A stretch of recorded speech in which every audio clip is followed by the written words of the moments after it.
What we're going to talk about today is your dog's nail health.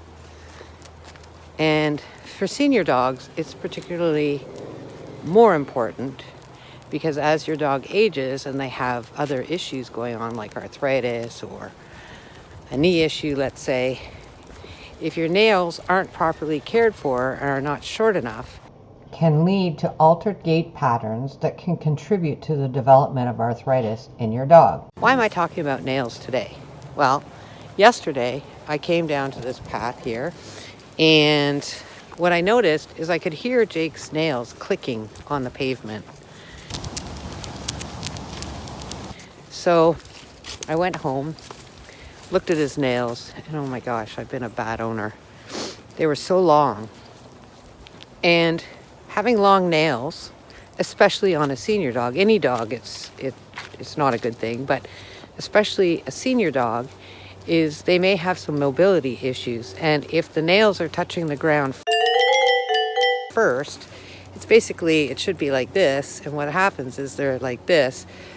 And how they know where they are or where their feet are in space is by their pads touching the ground. So if the nails are too long, the pads aren't feeling the ground the way it should, and it can be putting stress because the toes are the first thing that get any ground forces, and then that goes upwards to the elbow, then to the shoulder, then possibly the neck, etc. And it can change how they walk.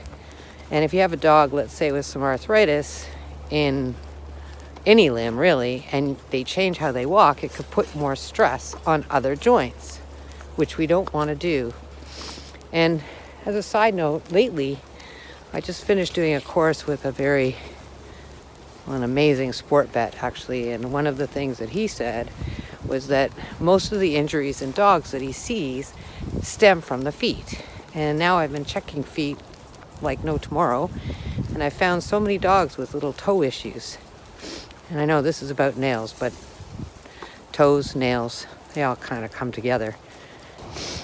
The other part about nails when they're long is they can catch them, and that's actually what happened to Jake a few weeks ago. He caught his dew claw on something, and it was just hanging off.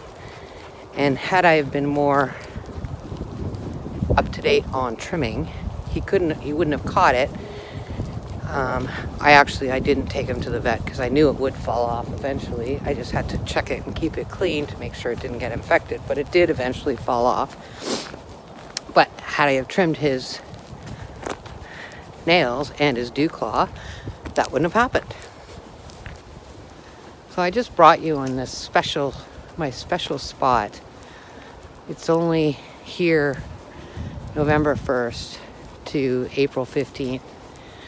It's a secret little spot. I do have to drive here, but I love this spot because with my senior dog, who's lagging behind right now, my other two can run ahead, run after things, sniff things, and Jake can kind of linger behind, and he can get his little walk, and the other two can have a nice big long walk.